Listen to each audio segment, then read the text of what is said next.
આજની વાર્તામાં તમારું સ્વાગત છે. પરંતુ વાર્તા શરૂ કરતા પહેલા કમેન્ટ કરીને અમને જરૂર કહો કે તમે અમારા વિડીયો ક્યાંથી જોઈ રહ્યા છો. અને હા, વિડીયોને લાઇક કરો અને ચેનલને સબસ્ક્રાઇબ કરવાનું ભૂલશો નહીં.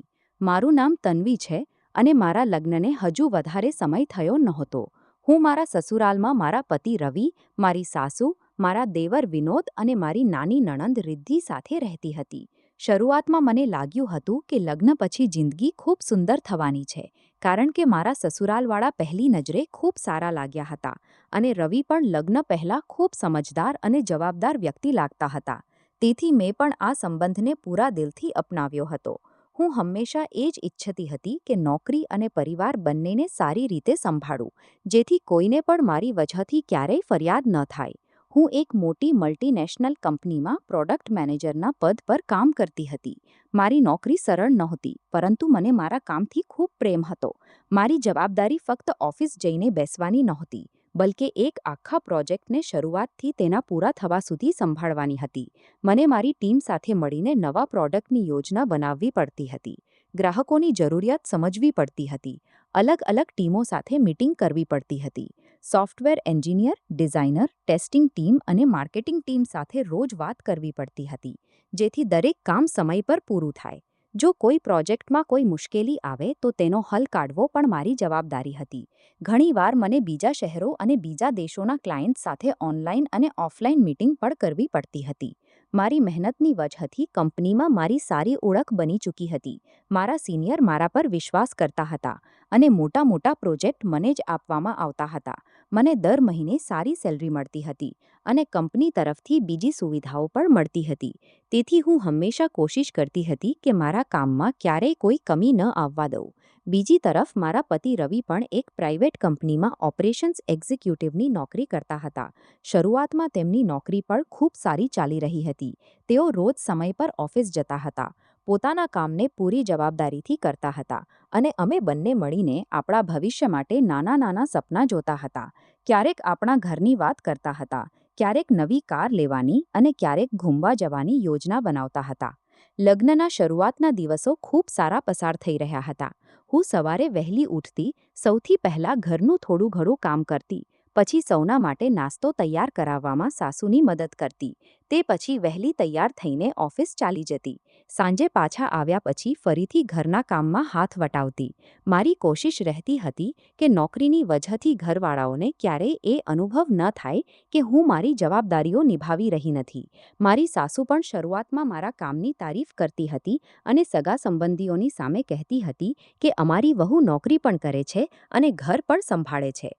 આ સાંભળીને મને ખૂબ સારું લાગતું હતું, પરંતુ ધીરે ધીરે સમય બદલાવા લાગ્યો. કેટલાક મહિના પછી રવિની નોકરીમાં મુશ્કેલીઓ શરૂ થઈ ગઈ. જે કંપનીમાં તેઓ કામ કરતા હતા તેની આર્થિક હાલત ખરાબ થવા લાગી. ઘણા પ્રોજેક્ટ બંધ થઈ ગયા અને કર્મચારીઓ પર કામનું દબાણ વધી ગયો. પહેલાં તેમને સમય પર સેલરી મળી જતી હતી, પરંતુ હવે ઘણા અઠવાડિયાની મોડી થવા લાગી. ક્યારેક અડધી સેલરી મળતી તો ક્યારેક બિલકુલ ન મળતી. રવિ બહારથી સામાન્ય રહેવાની કોશિશ કરતા હતા, પરંતુ હું સમજી જતી હતી કે તેઓ અંદરથી ખૂબ પરેશાન છે.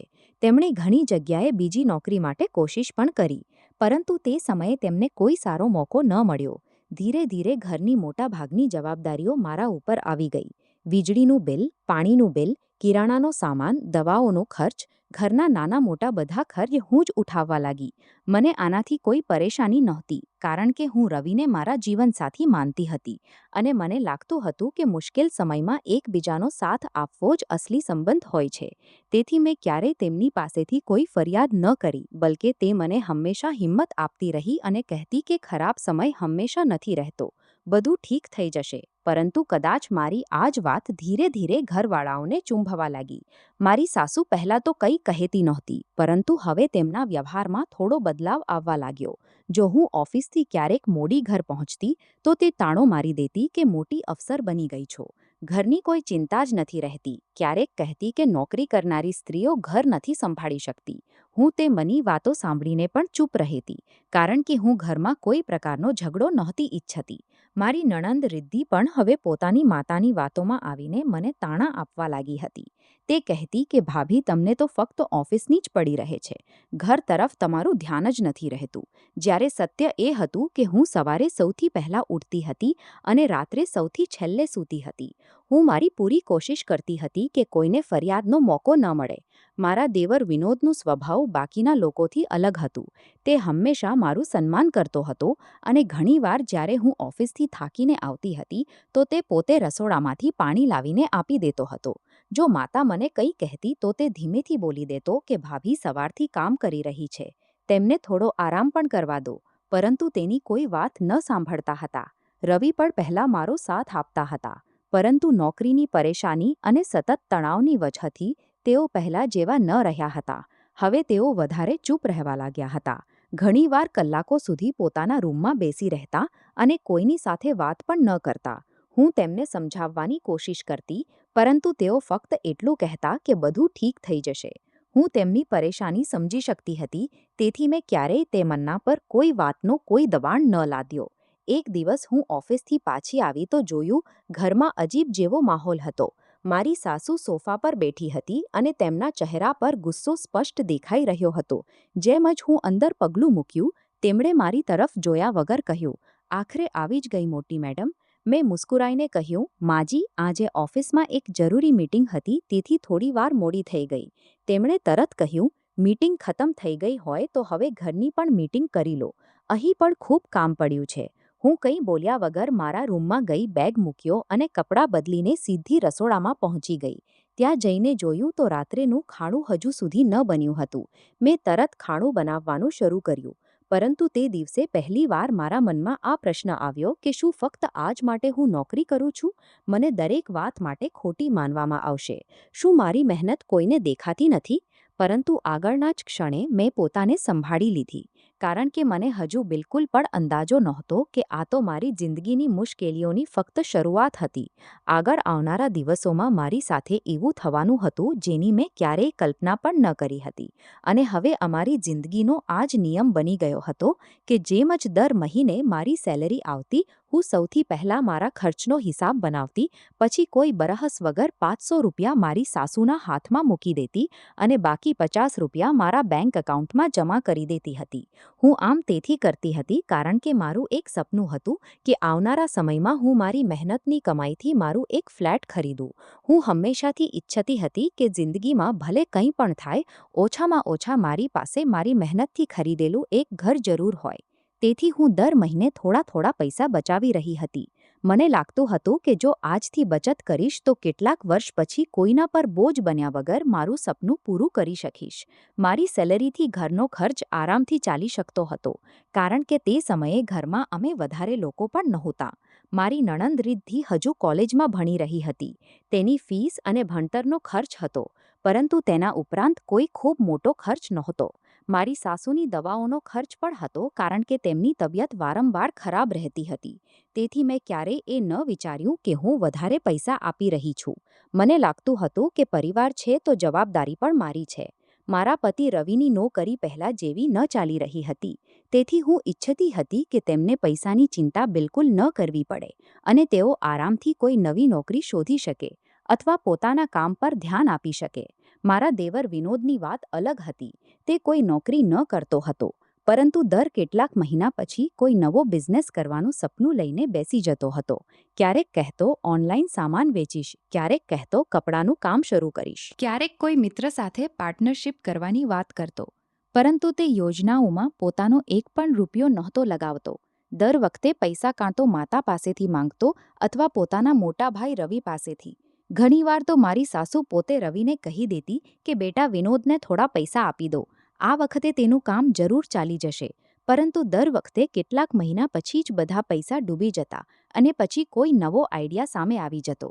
શરૂઆતમાં મેં આ વાતો પર વધારે ધ્યાન ન આપ્યું, કારણ કે મને લાગ્યું દરેક માનવી જિંદગીમાં કંઈક ને કંઈક કરવાની કોશિશ કરે છે, પરંતુ જ્યારથી મેં દર મહિને ઘર માટે 500 રૂપિયા આપવાનું શરૂ કર્યું હતું, ત્યારથી વિનોદે રવિ પાસેથી પૈસા માંગવાનું લગભગ બંધ કરી દીધું હતું, કારણ કે હવે તેની માતા પાસે દર મહિને સારી રકમ આવી જતી હતી અને જરૂર પડે તો તે ત્યાંથી જ તેને પૈસા આપી દેતી હતી. મને આ વાત પછીથી સમજાઈ, પરંતુ તે સમયે પણ મેં કંઈ ન કહ્યું, કારણ કે મને લાગતું હતું કે જો ઘરમાં શાંતિ બની રહે તો એ જ સૌથી સારી વાત છે. પરંતુ ધીરે ધીરે મને એક વાત અજીબ લાગવા લાગી.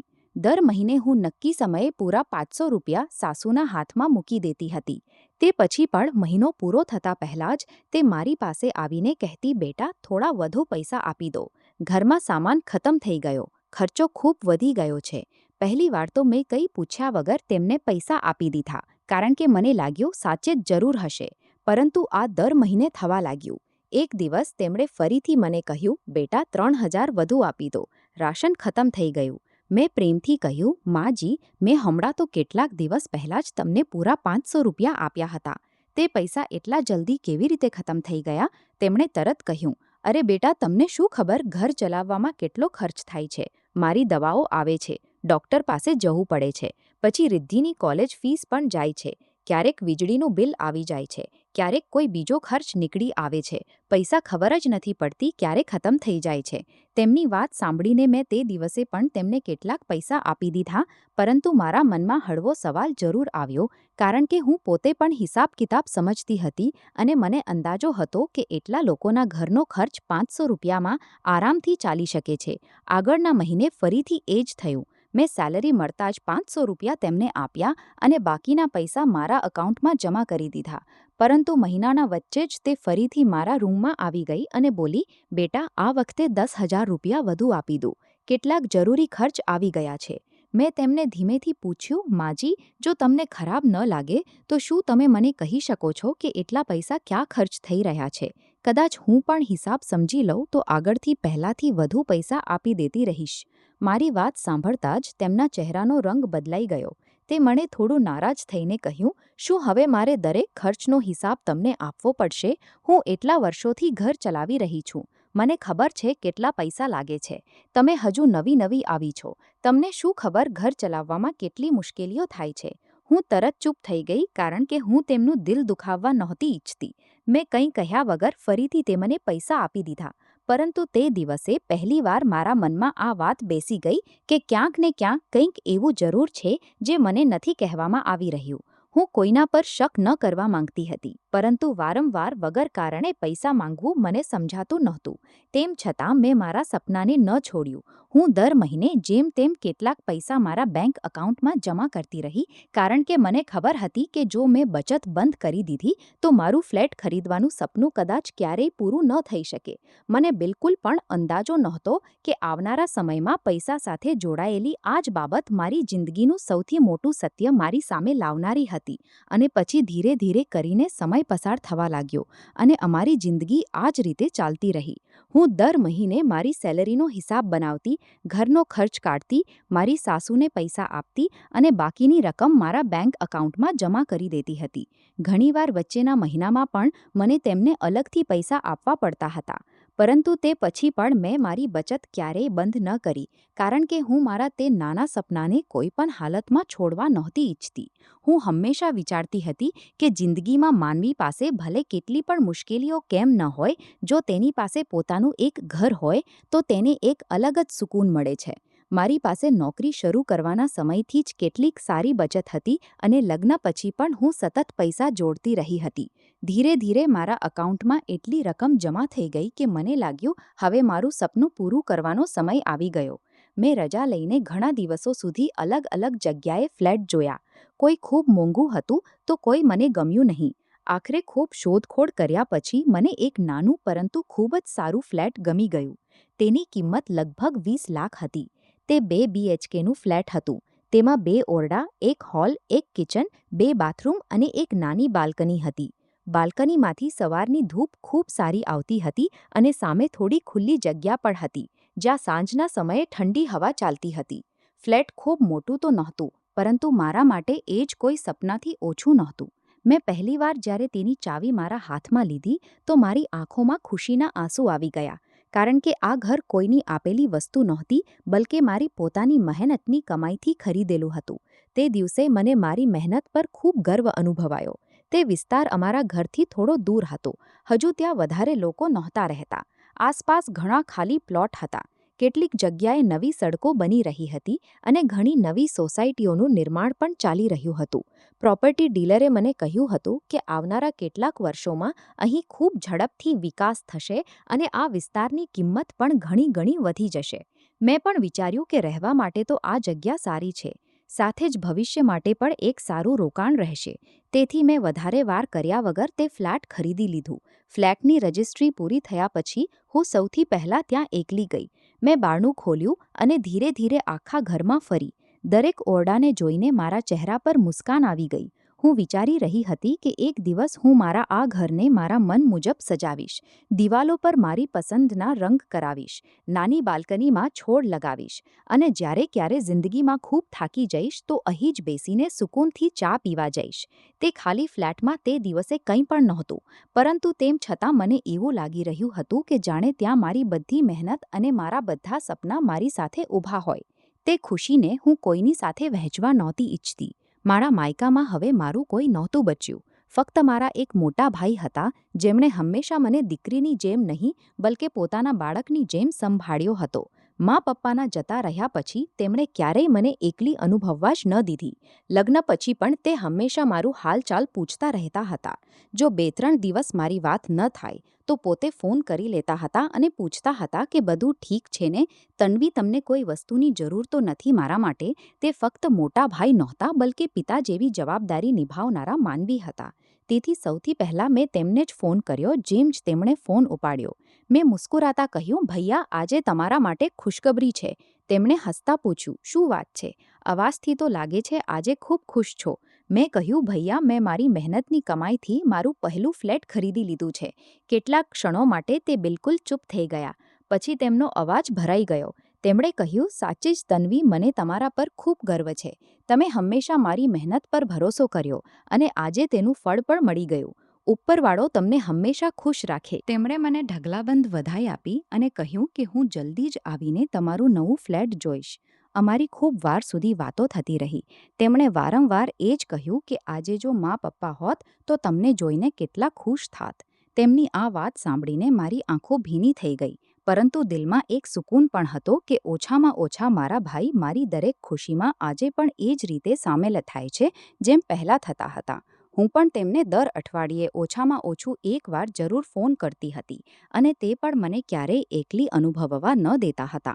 તેમના પછી મેં મારા સસુરાલમાં પણ સૌને આ વિશે કહ્યું. જેમ જ મેં કહ્યું કે મેં મારી મહેનતથી એક ફ્લેટ ખરીદી લીધું છે તો સૌએ મને વધાઈ આપી. મારી સાસુએ પણ મુસ્કુરાઈને કહ્યું, ખૂબ સારી વાત છે વહુ, ઉપરવાળો તમને વધુ તરક્કી આપે. રવિ પણ તે સમયે ખુશ દેખાઈ રહ્યા હતા. તેમણે કહ્યું, મને ખબર હતી તમે એક દિવસ જરૂર મારું સપનું પૂરું કરશો. રિદ્ધિ અને વિનોદે પણ મને વધાઈ આપી અને બોલ્યા કે હવે તો અમને પણ નવું ફ્લેટ બતાવવા લઈ જવું. તે સમયે આખા ઘરનો માહોલ ખૂબ સારો હતો. સૌ લોકો ખુશ દેખાઈ રહ્યા હતા અને મને પણ લાગ્યું કે કદાચ મારી આ ખુશીથી આખો પરિવાર ખુશ થયો છે. પરંતુ મને બિલકુલ પણ અંદાજો નહોતો કે આ જ ફ્લેટ આવનારા દિવસોમાં મારા માટે ખુશીઓથી વધુ મોટી પરેશાનીનું કારણ બનનારું હતું. મને એક વાત બિલકુલ સમજાતી નહોતી કે આખરે વિનોદને અચાનક શું થઈ ગયું હતું. કેટલાક સમય પહેલા સુધી તે જ માનવી મારી નોકરી કરવા પર સૌથી વધુ વાંધો ઉઠાવતો હતો.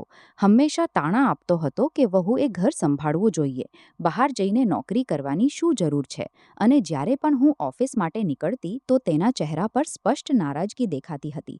પરંતુ જ્યારથી મેં ફ્લેટ ખરીદ્યું હતું તેના વ્યવહારમાં અચાનક ખૂબ મોટો બદલાવ આવી ગયો હતો. હવે તે મારી સાથે પ્રેમથી વાત કરવા લાગ્યો હતો. ઘણીવાર કહ્યા વગર મારા માટે પાણી લાવી આપતો. ક્યારેક મારા ઓફિસથી આવ્યા પર પૂછતો કે ભાભી, થાકી ગઈ હશો, ચા બનાવી દઉં. તેની આ બદલાયેલી વાતો મને અંદરથી અજીબ લાગી રહી હતી, કારણ કે કોઈ માનવીનું સ્વભાવ એટલું જલ્દી નથી બદલાતું. મેં ઘણીવાર વિચાર્યું કે કદાચ હવે તેને મારી મહેનતની અહમિયત સમજાઈ ગઈ હશે. તેથી મેં વધારે ધ્યાન ન આપ્યું અને મારી જિંદગી પહેલાંની જેમ જીવવા લાગી.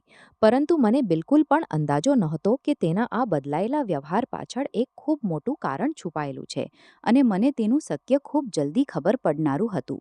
આ જ વચ્ચે કેટલાક દિવસ પછી માંજીની તબિયત પહેલાંથી વધુ ખરાબ રહેવા લાગી. પહેલાં તો અમને લાગ્યું કે કદાચ ઉંમર વધવાની વજહથી નબળાઈ હશે અથવા પછી બ્લડ પ્રેશરની મુશ્કેલી હશે, પરંતુ હવે તેમને વારંવાર તીવ્ર માથાનો દુખાવો થવા લાગ્યો હતો. ઘણીવાર અચાનક તેમના માથામાં એટલો દુખાવો થતો કે તે પોતાનું માથું પકડીને બેસી જતા. ક્યારેક તેમને ચક્કર આવવા લાગતા તો ક્યારેક વગર કારણે ઉલટી થવા લાગતી. ઘણીવાર ચાલતા ચાલતા તેમનું સંતુલન પણ બગડી જતું હતું. અમે તેમને ઘણીવાર આરામ કરવા કહ્યું, પરંતુ તેમની હાલતમાં કોઈ સુધારો ન થયો. આખરે રવિ તેમને ડૉક્ટર પાસે લઈ ગયા. ડૉક્ટરે પહેલાં કેટલીક સામાન્ય તપાસ કરાવી, પરંતુ રિપોર્ટ જોઈને તેમને કંઈક શક થયો. પછી તેમણે કેટલીક વધુ જરૂરી ટેસ્ટ અને બ્રેઇનની તપાસ કરાવવા કહ્યું. રિપોર્ટ આવવામાં 2 દિવસ લાગ્યા અને 2 દિવસમાં આખા ઘરનો માહોલ ખૂબ તણાવમાં રહ્યો. હું રોજ ઓફિસથી પાછી આવીને એ જ પૂછતી કે રિપોર્ટ આવી કે નહીં, પરંતુ દર વખતે એ જ જવાબ મળતો કે હજુ નથી આવી. પછી એક દિવસ હું રોજની જેમ ઓફિસ ગઈ હતી. આખા દિવસે પણ મારું મન કામમાં નહોતું લાગી રહ્યું. વારંવાર એ જ ખ્યાલ આવી રહ્યો હતો કે ખબર નથી રિપોર્ટમાં શું નીકળશે. સાંજે જ્યારે હું ઘર પહોંચી તો મેં જોયું કે આખા ઘરમાં અજીબ જેવું સન્નાટું હતું. રવિ હોલમાં માથું નમાવીને બેઠા હતા.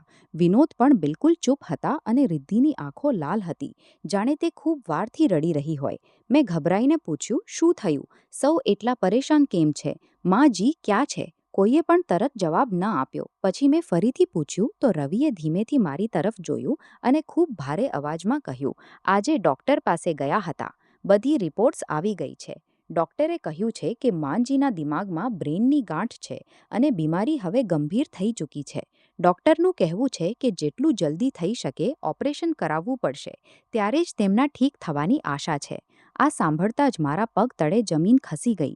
મને કેટલાક ક્ષણો માટે એવું લાગ્યું જાણે મારા કાને કદાચ કંઈ ખોટું સાંભળ્યું હોય. મેં ફરીથી પૂછ્યું, શું? સાચે જ ડૉક્ટરે એ જ કહ્યું. રવિએ ચૂપચાપ માથું હલાવ્યું. તેમના ચહેરા પર સ્પષ્ટ દેખાઈ રહ્યું હતું કે તેઓ પોતે પણ અંદરથી તૂટી ચૂક્યા છે.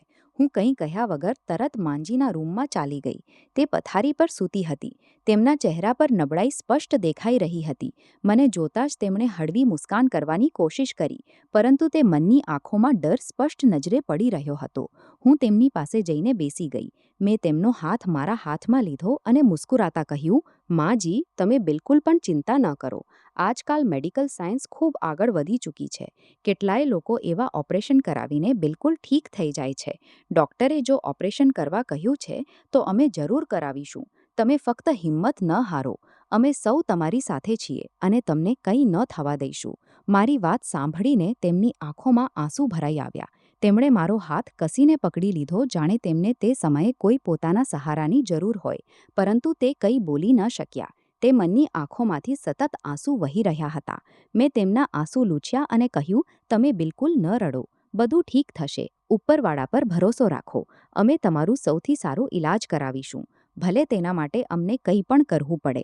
તે સમયે રૂમમાં હાજર દરેક માનવીની આંખો ભીની હતી, પરંતુ કોઈને પણ આ અંદાજો નહોતો કે માંજીની બીમારીના ઈલાજના બહાને ખૂબ જ જલ્દી પરિવારનું સત્ય મારી સામે આવનારું હતું, જે અમે સૌની જિંદગી હંમેશા માટે બદલી નાખનારું હતું. તે રાતે ઘરનો માહોલ એટલો ભારે હતો કે કોઈનું પણ સારી રીતે ખાવાનું મન નહોતું, પરંતુ તેમ છતાં અમે સૌ એકસાથે ડાઇનિંગ ટેબલ પર બેઠા, કારણ કે એવા સમયે એકબીજાનો સાથ આપવો જ સૌથી મોટી વાત હોય છે. સૌ લોકો ચૂપચાપ બેઠા હતા. કોઈના મુખમાંથી એક પણ શબ્દ નહોતો નીકળી રહ્યો. માંજી પણ પોતાના રૂમમાં આરામ કરી રહી હતી, તેથી તેમના માટે હળવું ખાણું અલગથી મોકલી દેવામાં આવ્યું હતું. અમે સૌએ ફક્ત થોડું સાખું ખાણું ખાધું અને કોઈ વાત વગર પોતાની પ્લેટ ઉપાડીને મૂકી દીધી. મેં ચૂપચાપ કિચનમાં જઈને બધા વાસણ સમેટીને સિંકમાં મૂક્યા અને રોજની જેમ કિચન સાફ કર્યું, પરંતુ તે દિવસે દરેક કામ કરતાં વારંવાર મારું ધ્યાન માંજી તરફ જતું હતું. વારંવાર હું એ જ વિચારી રહી હતી કે ઉપરવાળો તેમને જલ્દી ઠીક કરી દે. ઘરમાં એવું સન્નાટું મેં પહેલાં ક્યારેય અનુભવ્યું નહોતું. એવું લાગી રહ્યું હતું જાણે દરેકના મનમાં એક જ ડર બેસી ગયો હોય કે આગળ શું થવાનું છે. તે પછી અમે સૌ પોતાના રૂમમાં ચાલી ગયા અને હું અને રવિ પણ પોતાના રૂમમાં આવીને સૂઈ ગયા. પરંતુ અમે બંનેમાંથી કોઈની પણ આંખોમાં નિંદ્રા નહોતી. રાતભર ફક્ત કરવટો બદલતા રહ્યા, ક્યારેક હું છતને જોતી તો ક્યારેક રવિ તરફ, પરંતુ અમે બંનેમાંથી કોઈ કંઈ બોલી રહ્યા નહોતા. આગળના દિવસે સવારે હું હંમેશની જેમ વહેલી ઉઠી, તૈયાર થઈ અને પછી ઓફિસ ચાલી ગઈ. બહારથી હું બિલકુલ સામાન્ય દેખાવાની કોશિશ કરી રહી હતી, પરંતુ અંદરથી મારું મન બિલકુલ પણ શાંત નહોતું. ઓફિસ પહોંચ્યા પછી પણ મારું આખું ધ્યાન કામમાં નહોતું લાગી રહ્યું. તેમ છતાં હું જાણતી હતી કે મારી નોકરી અમારા ઘર માટે ખૂબ જરૂરી છે. તેથી મેં પોતાને સંભાળ્યું, મીટિંગમાં સામેલ થઈ, મારી ટીમ સાથે જરૂરી કામ પૂરા કર્યા, ક્લાયન્ટ સાથે વાત કરી અને આખા દિવસે કોઈ રીતે મારું કામ ખતમ કર્યું. પરંતુ જેમ સાંજ થઈ, હું ક્યાંય અટક્યા વગર સીધી ઘર પાછી આવી. ઘર પહોંચતા જ મેં જોયું કે આજે પણ એ જ ઉદાસી આખા ઘરમાં ફેલાયેલી હતી. રિદ્ધિ ચૂપચાપ પોતાના રૂમમાં બેઠી હતી. વિનોદ ક્યાંક બહાર ગયો હતો અને રવિ પોતાના રૂમમાં એકલા બેઠા હતા. તેમના ચહેરા પર એટલી ચિંતા હતી કે તેમને જોઈને જ મારું દિલ ભરાઈ આવ્યું. મેં તેમને પૂછ્યું, બધું ઠીક છે ને? આજે ડૉક્ટરે કંઈ કહ્યું શું? પરંતુ તેમણે ફક્ત એટલું કહ્યું કે હજુ કંઈ નવું નથી અને પછી ચૂપ થઈ ગયા. તે દિવસે પણ આખા ઘરમાં કોઈએ વધારે વાત ન કરી. રાત્રે સૌએ જેમ તેમ થોડું ઘણું ખાણું ખાધું અને પોતાના રૂમમાં ચાલી ગયા. હું પણ રૂમમાં આવીને સૂઈ ગઈ. રવિ પણ મારી પાસે આવીને બેસી ગયા. ખૂબ વાર સુધી તે કંઈ ન બોલ્યા. પછી અચાનક તેમણે મારો હાથ પોતાના હાથમાં લીધો. તેમની આંખો લાલ હતી અને એવું લાગી રહ્યું હતું જાણે તે ખૂબ વારથી પોતાના આંસુ રોકી રહ્યા હોય. પછી ધીમા અવાજમાં બોલ્યા, તન્વી, મેં આજે આખા દિવસે ખૂબ કોશિશ કરી. હું મારા જાણતા લોકો પાસે ગયો, બેંકમાં પણ વાત કરી, કેટલાક મિત્રો પાસેથી પણ મદદ માંગી, પરંતુ ક્યાંયથી પણ એટલા પૈસાની વ્યવસ્થા ન થઈ શકી. ડૉક્ટરે કહ્યું છે કે ઓપરેશન જલ્દી કરાવવું જરૂરી છે, નહીં તો મોડું થઈ શકે છે. એટલું કહેતા તેમનો અવાજ ભરાઈ ગયો.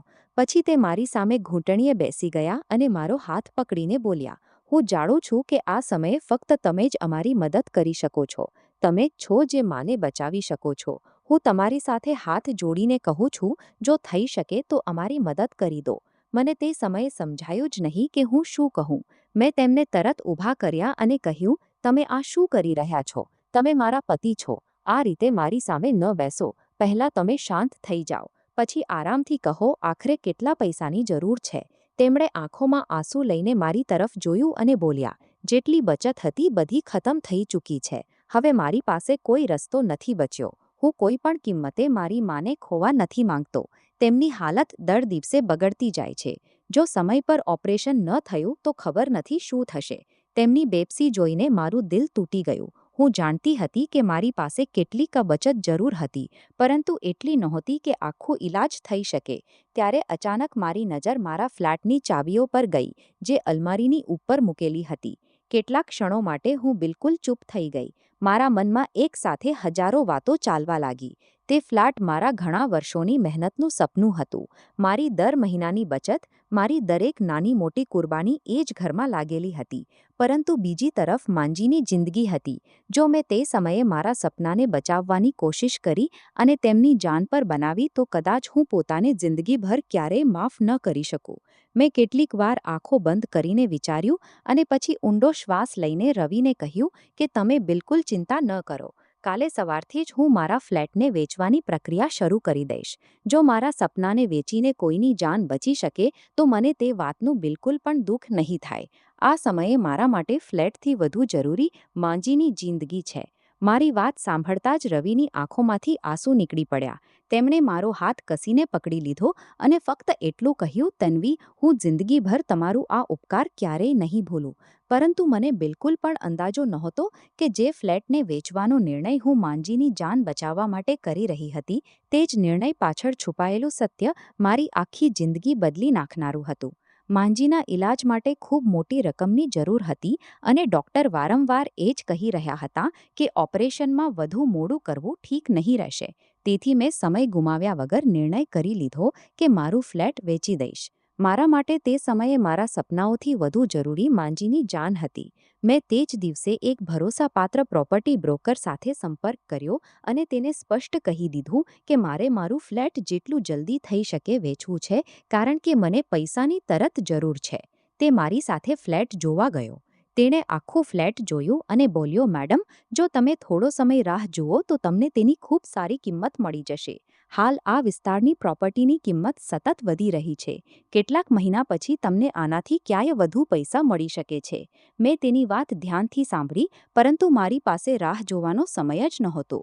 મેં તેને કહ્યું કે મારા માટે હાલ નફો જરૂરી નથી. મને ફક્ત જલ્દીથી જલ્દી પૈસા જોઈએ છે, કારણ કે મારા ઘરમાં એક ખૂબ મોટું ઓપરેશન થવાનું છે. તમે ફક્ત કોઈ સારો ખરીદનાર શોધી આપો જે તરત પેમેન્ટ કરી શકે. તેણે પણ મારી મજબૂરી સમજી લીધી અને બોલ્યો, ઠીક છે મેડમ, હું પૂરી કોશિશ કરું છું. આગળના કેટલાક દિવસો સુધી તે સતત લોકોને ફ્લેટ બતાવતો રહ્યો. આખરે તેને ખરીદનાર મળી ગયો. બજારમાં તે ફ્લેટની કિંમત લગભગ 20 લાખ હતી. પરંતુ મારી મજબૂરીનો ફાયદો પણ ક્યાંક ને ક્યાંક સામે આવી ગયો, કારણ કે જલ્દી રજિસ્ટ્રી અને તરત પેમેન્ટની વજહથી મારે તે ફ્લેટ ફક્ત 15 લાખમાં વેચવું પડ્યું. તે સમયે મને આખા 5 લાખનું નુકસાન ઉઠાવવું પડ્યું. જ્યારે મેં રજિસ્ટરના કાગળો પર હસ્તાક્ષર કર્યા તો એક ક્ષણ માટે મારી આંખો ભરાઈ આવી, કારણ કે તે ફક્ત એક ફ્લેટ નહોતું, બલકે મારા ઘણા વર્ષોની મહેનત, મારી બચત અને મારું સપનું હતું. પરંતુ આગળના જ ક્ષણે મેં પોતાને સમજાવ્યું કે જો આ ઘરને વેચીને કોઈની જાન બચી શકે તો આનાથી મોટો કોઈ સોદો નથી થઈ શકતો. રજિસ્ટ્રી પૂરી થયા પછી જેમ જ પૈસા મારા એકાઉન્ટમાં આવ્યા, મેં એક દિવસની મોડી કર્યા વગર તેમની વ્યવસ્થા કરવાનું શરૂ કરી દીધું. રવિએ મને કહ્યું હતું કે આખા ઇલાજ અને ઓપરેશનમાં લગભગ 22 લાખ લાગશે. મારી પાસે ફ્લેટ વેચવાથી 15 લાખ આવ્યા હતા. કેટલીક બચત પહેલાથી મારા એકાઉન્ટમાં હતી, પરંતુ તેમ છતાં રકમ પૂરી નહોતી થઈ રહી. મેં કોઈ ઝીઝક વગર મારા એક ખૂબ જૂના મિત્રને ફોન કર્યો અને તેને આખી વાત કહી. તેણે મારી વાત સાંભળતા જ કહ્યું, તન્વી, તમે ચિંતા ન કરો. જેટલી મદદ મારાથી થઈ શકશે હું જરૂર કરીશ. તેણે મને કેટલાક રૂપિયા ઉધાર આપી દીધા. બાકી થોડી રકમ મારી પોતાની બચતમાં હતી. આ રીતે મોટી મુશ્કેલીથી આખા 22 લાખ ભેગા થઈ ગયા. જ્યારે બધા પૈસા મારા હાથમાં આવ્યા તો મને એવું લાગ્યું જાણે મારા માથેથી ખૂબ મોટો બોજ ઉતરી ગયો. હું તે જ દિવસે સીધી હોસ્પિટલ પહોંચી ગઈ, જ્યાં રવિ પહેલાથી હાજર હતા. તેમના ચહેરા પર ચિંતા સ્પષ્ટ દેખાઈ રહી હતી. હું તેમની પાસે ગઈ અને કંઈ કહ્યા વગર આખો બેગ તેમના હાથમાં મૂકી દીધો. તેમણે હેરાનીથી પૂછ્યું, આમાં શું છે? મેં મુસ્કુરાઈને કહ્યું, આમાં આખા 22 લાખ છે. હવે કોઈ વાતની ચિંતા ન કરો. જલ્દીથી માંજીનું ઓપરેશન કરાવી દો. ઉપરવાળો ઈચ્છશે તો બધું ઠીક થઈ જશે.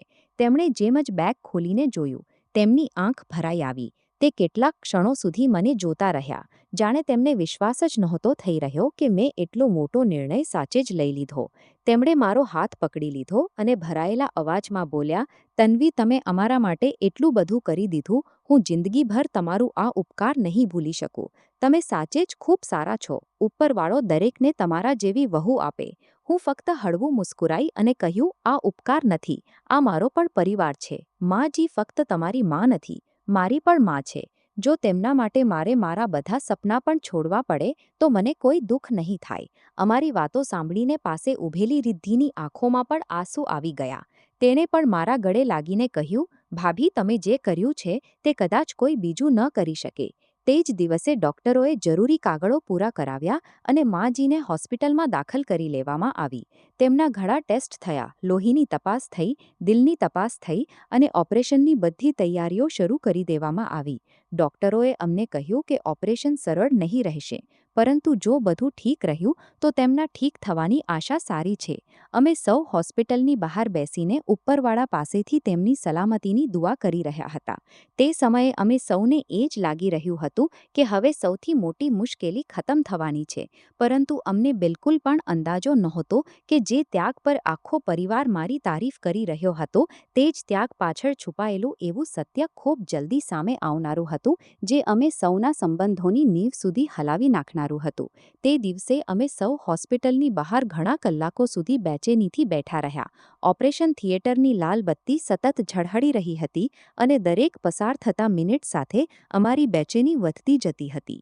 હું વારંવાર ઉપરવાળા પાસેથી એ જ પ્રાર્થના કરી રહી હતી કે ફક્ત માંજી ઠીક થઈને બહાર આવી જાય. આખરે ઘણા કલાકો પછી ઓપરેશન થિયેટરનું બારણું ખુલ્યું અને ડૉક્ટર બહાર આવ્યા. અમે સૌ તરત તેમની પાસે પહોંચ્યા. ડૉક્ટરે મુસ્કુરાતા કહ્યું કે ગભરાવાની જરૂર નથી. ઓપરેશન પૂરી રીતે સફળ રહ્યું છે. હવે ખતરાની કોઈ વાત નથી. ફક્ત કેટલાક દિવસ તેમને નજર રાખવા પડશે.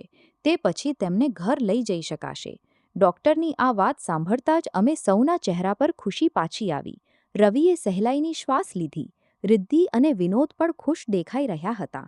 મારી આંખોમાં પણ ખુશીના આંસુ આવી ગયા, કારણ કે મને લાગી રહ્યું હતું કે મારી મહેનત અને મારો ત્યાગ સફળ થઈ ગયો. કેટલીક વાર પછી અમને માંજીને મળવાની પરવાનગી મળી.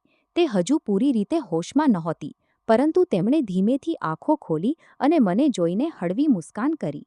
મેં તેમનો હાથ પકડીને કહ્યું, માજી, હવે બધું ઠીક છે. તમે જલ્દીથી ઠીક થઈને ઘર ચાલો. અમે સૌ તમારી રાહ જોઈ રહ્યા છીએ. તેમણે ધીમેથી મારો હાથ દબાવ્યો અને પછી આરામ કરવા લાગી. આગળના કેટલાક દિવસ તે હોસ્પિટલમાં જ રહી. હું તે દિવસોમાં ઓફિસ પણ ન ગઈ. મેં રજા લઈ લીધી હતી. સવારથી સાંજ સુધી હું હોસ્પિટલમાં જ રહેતી. ક્યારેક ડૉક્ટર સાથે વાત કરતી, ક્યારેક દવાઓનું ધ્યાન રાખતી, ક્યારેક તેમના માટે ખાણું લઈ જતી. રાત્રે પણ જેટલી વાર જરૂર પડતી હું ત્યાં જ અટકતી. રવિ અને બાકીના લોકો પણ આવતા જતા રહેતા હતા, પરંતુ સૌથી વધુ સમય હું જ તેમની સાથે વિતાવતી હતી. આખરે કેટલાક દિવસ પછી ડૉક્ટરે તેમને રજા આપી દીધી અને અમે સૌ તેમને ઘર પાછા લઈ આવ્યા. શરૂઆતના 2-3 દિવસ બધું બિલકુલ સંભાળવા લાગ્યું. હું સમય પર દવાઓ આપતી, તેમનું ખાણું બનાવતી, તેમને આરામ કરવા કહેતી અને તેમનું આખું ધ્યાન રાખતી રહી. ઘરના બધા લોકોએ મારા ત્યાગની તારીફ પણ કરી. સૌએ કહ્યું કે જો મેં સમય પર એટલો મોટો નિર્ણય ન લીધો હોત તો કદાચ માંજીને બચાવવું મુશ્કેલ થઈ જતા. તેમની વાતો સાંભળીને મને લાગ્યું કે ચલો, મારી મહેનત અને પ્રેમની કદર તો થઈ, પરંતુ ધીરે ધીરે મને ઘરનો માહોલ થોડો અજીબ લાગવા લાગ્યો. બધું ઉપરથી ઠીક હતું, પણ ઘરમાં એક અજીબ જેવી ખામોશી રહેતી હતી. પહેલાં જ્યાં સૌ લોકો મારી સાથે ખુલ્લેઆમ વાતો કરતા હતા, હવે ખબર નથી કેમ મને જોતા ચૂપ થઈ જતા. ઘણીવાર મને એવું લાગતું જાણે હું રૂમમાં પહોંચું છું અને મારી એન્ટ્રી થતાં જ કોઈ જરૂરી વાત અચાનક બંધ થઈ જાય છે. મેં 1-2 વાર આ વાત પર ધ્યાન આપ્યું, પરંતુ પછી પોતે જ વિચારી લીધું કે કદાચ હું વગર કારણે વધારે જ વિચારી રહી છું. હું રોજની જેમ સવારે ઓફિસ જતી, મારું કામ સંભાળતી, સાંજે પાછી આવીને ઘરના કામોમાં પણ હાથ વટાવતી અને પછી રાત્રે સૌની સાથે ખાણું ખાતી. જિંદગી ફરીથી સામાન્ય થતી જતી દેખાઈ રહી હતી, પરંતુ મને બિલકુલ પણ અંદાજો નહોતો કે મારી સાથે કેટલો મોટો ધોકો થઈ ચૂક્યો છે. તે રાતે પણ અમે સૌએ સાથે બેસીને ખાણું ખાધું. ખાધા પછી હું કિચનમાં ગઈ અને સૌના માટે ચા બનાવી દીધી. એક કરીને સૌને ચા આપીને હું મારા રૂમ તરફ ચાલી ગઈ. કેટલીક વાર પછી અચાનક મને તરસ લાગી તો હું પાણી પીવા માટે પાછી કિચન તરફ જવા લાગી. ત્યારે જેમ જ હું હોલ પાસે પહોંચી, મને અંદરથી હસવાના અવાજો સંભળાયા. મેં વિચાર્યું કદાચ સૌ લોકો કોઈ વાત પર હસી રહ્યા હશે, પરંતુ ત્યારે મારા કાનમાં કેટલાક એવા શબ્દો પડ્યા જે સાંભળીને મારી શ્વાસો જાણે ત્યાં જ અટકી ગઈ. વિનોદ હસતા કહી રહ્યો હતો, વાહ માં, શું કમાલનું રમત રમ્યું છે તમે. એટલો મોટો ડ્રામા કર્યો કે આ બેવકૂફને જરા પણ શક ન થયો. ઉપરથી આખા 22 લાખ પણ કાઢી લીધા અને આને આજ સુધી એ જ લાગી રહ્યું છે કે તમે સાચે જ ઓપરેશન કરાવ્યું છે. રિદ્ધિ પણ હસતા બોલી, સાચે જ માં, તમે તો કમાલ કરી દીધો. ભાભી તો તમને બીમાર સમજીને સેવા કરી રહી હતી અને તેમને જરા પણ અંદાજો ન થયો કે આ બધું પહેલાથી જ પ્લાન હતું. મારી ધડકન એટલી તીવ્ર થઈ ગઈ કે મને લાગ્યું હવે મારું દિલ બહાર નીકળી આવશે. હું ત્યાં જ દિવાલ પાછળ ઊભી રહી ગઈ. ત્યારે માંજીનો અવાજ આવ્યો. તેમણે ધીમેથી કહ્યું કે તમે લોકો ચિંતા ન કરો. જે લોકોને પૈસા આપવાના હતા તેમને પૈસા હું આપી ચૂકી છું. હવે તેમનું મુખ હંમેશા માટે બંધ થઈ ગયું. કોઈ પણ અમારા વિરુદ્ધ કંઈ ન બોલશે. હવે બધા સુરક્ષિત છે. ત્યારે રવિ હસતા બોલ્યો, અને વળી જ્યારે મારી પાસે એટલી સારી કમાણી કરનારી પત્ની છે તો મને નોકરી કરવાની શું જરૂર છે. મેં તો ખૂબ પહેલાં જ નોકરી છોડી દીધી હતી. ઓફિસમાં કોઈ મુશ્કેલી નહોતી આવી. આ બધું મેં ફક્ત બહાનું બનાવ્યું હતું જેથી આ વધુ મહેનત કરે અને ઘરનો આખો ખર્ચ ઉઠાવે. જ્યારે પત્ની દર મહિને 1 લાખ કમાઈ રહી હોય તો પછી હું કેમ સવાર સાંજ નોકરીમાં પીસાઉં. આરામથી ઘર બેસીને આની કમાઈ પર જિંદગી કાપીશું. તેની આ વાત સાંભળીને એવું લાગ્યું જાણે કોઈએ મારા છાતીમાં ખંજર ઘોંપી દીધો હોય. જે માનવી માટે મેં મારું સપનું વેચી દીધું, જેના પર આંખો બંધ કરીને ભરોસો કર્યો, તે જ માનવી મારી સાથે એટલો મોટો ધોકો કરી રહ્યો હતો. મારી આંખોમાંથી આંસુ પોતે જ વહેવા લાગ્યા, પરંતુ આ વખતે તે દુઃખના નહોતા, બલકે પોતાની સાથે થયેલા વિશ્વાસઘાતના હતા. આગળના જ ક્ષણે મેં કંઈ વિચાર્યા વગર હોલનું બારણું જોરથી ખોલ્યું. મારો અવાજ સાંભળતા જ ચારેય લોકો એકદમ ચૂપ થઈ ગયા. તેમના ચહેરાનો રંગ ઉડી ગયો હતો. કોઈને પણ આશા નહોતી કે હું તેમની બધી વાતો સાંભળી ચૂકી છું. રૂમમાં એવું સન્નાટું છવાઈ ગયું હતું કે કોઈની શ્વાસોનો અવાજ પણ સ્પષ્ટ સંભળાઈ રહ્યો હતો અને હું તે ચારેયને ગુસ્સા અને દુઃખ ભરેલી આંખોથી સતત જોઈ રહી હતી. પછી હું ગુસ્સા અને દુઃખથી કાંપતા તેમની સામે ઊભી થઈ ગઈ અને મારી આંખોમાંથી સતત આંસુ વહી રહ્યા હતા. મેં કાંપતા અવાજમાં કહ્યું, આખરે તમે લોકોએ મારી સાથે એવું કેમ કર્યું? જો તમને પૈસાની જરૂર હતી તો એકવાર મને કહી દેત, હું મારી હૈસિયત મુજબ તમારી મદદ જરૂર કરતી. પરંતુ મારા ભરોસાનો આ રીતે ફાયદો ઉઠાવવાની શું જરૂર હતી? તમે મને ધોકો આપ્યો, મારા સપના છીનવી લીધા અને મને બેવકૂફ બનાવીને મારા જ પૈસાથી પોતાનું કામ કાઢી લીધું. મારી વાત સાંભળીને કેટલાક ક્ષણો માટે ચારેય ચૂપ રહ્યા. પછી રવિ જલ્દીથી બોલ્યો, તન્વી, તમે જે વિચારી રહ્યા છો એવું કંઈ પણ નથી. પહેલાં અમારી આખી વાત તો સાંભળો. તમે ખોટું સમજી રહ્યા છો. મેં ગુસ્સામાં તેની વાત વચ્ચે જ કાપી નાખી અને કહ્યું, હવે સાંભળવા માટે કંઈ બચ્યું જ નથી. મેં મારી આંખોથી નહીં પરંતુ મારા કાનોથી બધું સાંભળી લીધું. હવે તમે લોકો ભલે જેટલું જૂઠું બોલો, હું તમારી કોઈ વાત પર ભરોસો ન કરી શકું. મેં તરત મારો ફોન કાઢવાની કોશિશ કરી અને કહ્યું, હવે હું પોલીસને બોલાવીશ. જે સત્ય છે તે જ સૌની સામે આવશે. જેમ મુછી હું પોલીસનો નંબર મિલાવત. હું વારંવાર વિચારી રહી હતી કે જેમ જ મને મોકો મળશે, હું અહીંથી નીકળીને સીધી પોલીસ પાસે જઈશ. ત્રીજા દિવસે સાંજે બારણું ખુલ્યું અને ચારેય મારા રૂમમાં આવ્યા. હું પથારી પર બેઠી હતી. નબળાઈની વજહથી મુશ્કેલીથી ઊભી થઈ શકતી હતી. મારી સાસુ મારી સામે આવીને બોલી, જુઓ વહુ, અમે તમારી સાથે એવો વ્યવહાર નહોતા કરવા માંગતા, પરંતુ તમે અમને મજબૂર કરી દીધા. જો તમે પોલીસ બોલાવવાની વાત ન કરતા તો અમને આ બધું ન કરવું પડત. મેં તેમની તરફ જોયું પરંતુ કંઈ ન કહ્યું. પછી તે બોલી, સત્ય એ છે કે અમને પૈસાની ખૂબ જરૂર હતી. વિનોદે પોતાના એક મિત્ર સાથે મળીને બિઝનેસ શરૂ કર્યો હતો. શરૂઆતમાં તેને લાગ્યું હતું કે ખૂબ ફાયદો થશે, પરંતુ આખો બિઝનેસ ખરાબ રીતે ઘાટામાં ચાલી ગયો અને જે લોકો પાસેથી તેણે પૈસા લીધા હતા તેમણે પોતાના પૈસા પાછા માંગવા શરૂ કરી દીધા. પહેલાં તો અમે થોડા થોડા કરીને તેમને પૈસા આપ્યા, પરંતુ પછીથી તેમણે એક સાથે 22 લાખ માંગી લીધા અને ધમકી આપી કે જો પૈસા ન મળે તો વિનોદને જાનથી મારી નાખશું. રવિ પણ બોલ્યો કે મારી પાસે એટલા પૈસા નહોતા. તેથી અમે મળીને આ આખો પ્લાન બનાવ્યો. અમને ખબર હતી કે જો સીધા તમારી પાસેથી એટલી મોટી રકમ માંગીશું તો તમે જરૂર સવાલ જવાબ પૂછશો, કદાચ ના પણ પાડી દેશો. તેથી અમે માની બીમારીનું નાટક કર્યું. કેટલાક લોકોની મદદ લીધી અને તમને વિશ્વાસ દિલાવી દીધો કે ઓપરેશન ખૂબ જરૂરી છે. મારી સાસુએ આગળ કહ્યું, અમને ડૉક્ટરને પણ પૈસા આપવા પડ્યા જેથી કોઈને શક ન થાય. અમને લાગ્યું હતું કે એકવાર પૈસા મળી જશે તો પછીથી બધું ઠીક થઈ જશે. પરંતુ કિસ્મત ખરાબ હતી કે તમે અમારી બધી વાતો સાંભળી લીધી. હવે જો તમે આ વાત પોતાની પાસે રાખશો અને પોલીસ પાસે નહીં જાઓ તો અમે પણ તમને કોઈ નુકસાન નહીં પહોંચાડીશું. ફક્ત તમારે ચૂપ રહેવું પડશે. તેમની આખી વાત સાંભળ્યા પછી હું કેટલાક ક્ષણો સુધી તેમને જોતી રહી. પછી મારી આંખોમાં આંસુ નહોતા, બલકે ગુસ્સો હતો. કારણ કે હવે મને સ્પષ્ટ સમજાઈ ચૂક્યું હતું કે તેમણે ફક્ત મારા પૈસાનો નહીં બલકે મારા ભરોસાનો, મારા પ્રેમનો અને મારા સંબંધનો પણ સોદો કરી લીધો હતો. અને તે જ ક્ષણે મેં મનમાં જ નિર્ણય કરી લીધો કે આ ધોકાનો જવાબ હવે કાનૂન જ આપશે. પરંતુ મેં ગુસ્સામાં તે સૌની તરફ જોયું અને કહ્યું કે તમે લોકોને બિલકુલ પણ શરમ નથી આવી રહી. તમને શું લાગે છે કે તમે એટલો મોટો જુરમ કરીને આરામથી બચી જશો? એવું ક્યારેય નહીં થાય. તમે લોકોને તમારા કરેલાની સજા જરૂર મળશે. અને તમને શું લાગે છે કે આ દુનિયામાં મારું કોઈ નથી? મારા ભાઈ છે અને તે મને ખૂબ જ સારી રીતે જાણે છે. હું તેમની સાથે રોજ વાત કરતી હતી, પરંતુ એટલા દિવસોથી મારી તેમની સાથે વાત નથી થઈ, કારણ કે તમે લોકોએ મારો ફોન મારી પાસેથી છીનવી લીધો અને દર વખતે એ જ જૂઠું બોલતા રહ્યા છો.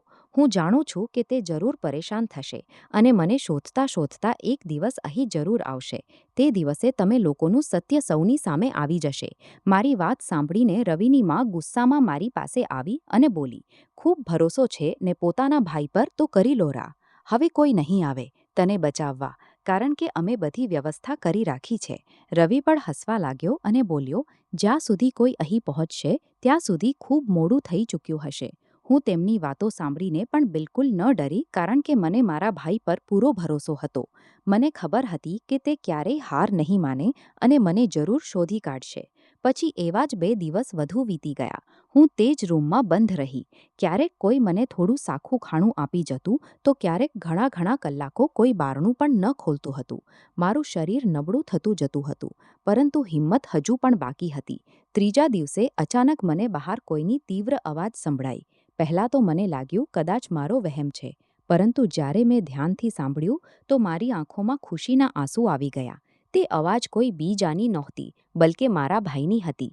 તે બહાર જોરથી કહી રહ્યા હતા, "તન્વી ક્યાં છે? મને તેની સાથે મળવું છે.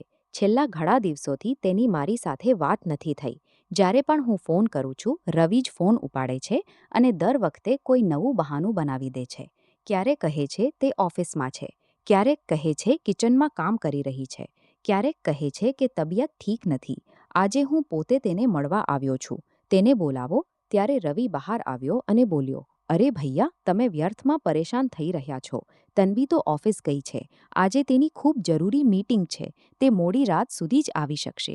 તમે ઈચ્છો તો પછીથી વાત કરી લેજો." પરંતુ મારા ભાઈ તેની વાતોમાં ન આવ્યા. તેમણે આખા ઘરમાં નજર ફેરવી અને બોલ્યા, "મને કંઈક ઠીક નથી લાગી રહ્યું." પરંતુ તે સમયે તેમણે વધારે કંઈ ન કહ્યું અને ત્યાંથી ચાલી ગયા. અને તેના ઘરવાળા આ વિચારીને હસવા લાગ્યા કે તેમણે મારા ભાઈને પણ બેવકૂફ બનાવી દીધા. પછી તે લોકો મારા રૂમમાં આવ્યા અને એકબીજા સાથે વાતો કરવા લાગ્યા કે હવે આનો ભાઈ અહીં સુધી પહોંચી ગયો છે. આને વધુ દિવસ અહીં રાખવું ઠીક નહીં રહેશે. ક્યાંક સત્ય બહાર આવી ગયું તો અમે સૌ ફસાઈ જઈશું. અમને જલ્દી જ આનું કોઈ વ્યવસ્થા કરવું પડશે.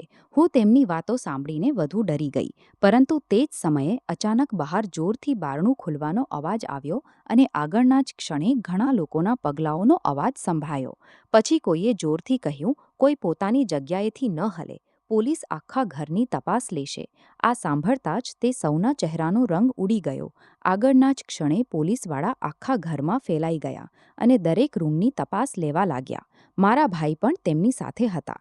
તે વારંવાર મારું નામ લઈને અવાજ લગાવી રહ્યા હતા. ત્યારે એક પોલીસવાળાની નજર તે રૂમ પર પડી, જેમાં મને બંધ કરીને રાખવામાં આવી હતી. બારણું બહારથી બંધ હતું. પોલીસે તરત તાળું તોડાવ્યું. જેમ જ બારણું ખુલ્યું, મારા ભાઈ મને તે હાલતમાં જોઈને દોડીને મારી પાસે આવ્યા. તેમણે મને દોરીઓથી છોડાવ્યું અને મને ગળે લાગીને રડવા લાગ્યા. તેમની આંખોમાંથી આંસુ અટકતા જ નહોતા. તે વારંવાર એ જ કહી રહ્યા હતા કે મને ખબર હતી કે જરૂર કંઈક ખોટું થયું છે. મારી બહેન ક્યારેય કહ્યા વગર એટલા દિવસ ગાયબ ન રહી શકે. હું તને ઘણા દિવસોથી ફોન કરી રહ્યો હતો, પરંતુ દર વખતે રવિ જ ફોન ઉપાડતો હતો. પછી મેં તારી ઓફિસમાં ફોન કર્યો તો ખબર પડી કે તું ઘણા દિવસોથી ઓફિસ જ નથી ગઈ. તે સમયે મને પૂરો શક થઈ ગયો હતો. પછી હું સીધો અહીં આવ્યો, પરંતુ આ લોકોએ જૂઠું બોલી દીધું કે તું ઓફિસ ગઈ છે. ત્યારે મેં મોડું કર્યા વગર પોલીસને બધી વાત કહી અને તે મને લઈને અહીં આવી ગયો. જો આજે પણ હું મોડું કરી દેત તો ખબર નથી તારી સાથે શું થત. હું ભાઈની વાતો સાંભળીને રડવા લાગી. પછી મેં પોલીસવાળાઓને શરૂઆતથી અંત સુધી બધું કહી દીધું. મેં કહ્યું કે આ લોકોએ પહેલાં મારી પાસેથી ધોકેથી પૈસા લીધા.